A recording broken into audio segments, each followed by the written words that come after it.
Agar hovlingiz qorong'i bo'lsa yoki yo'laklaringizda chiroq bo'lmasa, kechqurun yurishda noqulaylik bo'lishi mumkin. Oddiy elektr chiroqlari esa qimmat va xavfli. Mazkur mahsulot Germaniya texnologiyasi asosida ishlab chiqarilgan quyosh energiyasida ishlaydigan chiroqlar. Quyosh nuri yordamida zaryad oladi. Elektr simi ulashga ehtiyoj yo'q. Kunduzi ob-havo ochiq yoki bulutli bo'lishidan qat'iy nazar, zaryad oladi va kechqurun barqaror ishlaydi. Chiroqda 100 wattlik LED lampa mavjud bo'lib, yorug'ligi kunduzgidagidek kuchli. 120 gradus kenglikdagi yoritish imkoniyatiga ega. Yoritish maydoni katta.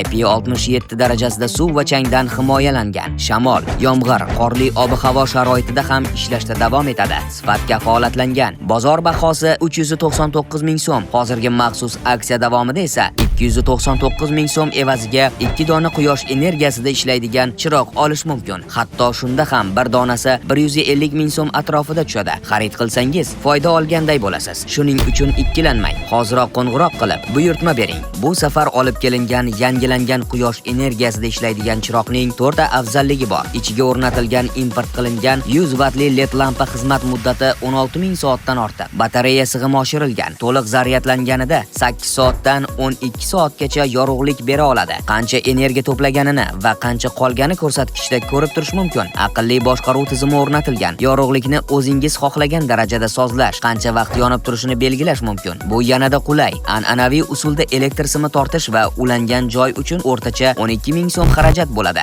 Har yili elektr to'lovi ham chiqadi. Bu qurilmada esa bunday xarajat bo'lmaydi. O'rnatilgandan keyin 1 yil davomida qo'shimcha elektr xarajati talab qilinmaydi. Bozor bahosi 399 ming so'm. Hozirgi maxsus aksiya davomida esa 299 ming so'mga 2 dona quyosh energiyasida ishlaydigan chiroq olish mumkin. Hatto shunda ham bir donasi 150 ming so'm atrofida tushadi. Hoziroq qo'ng'iroq qilib buyurtma bering.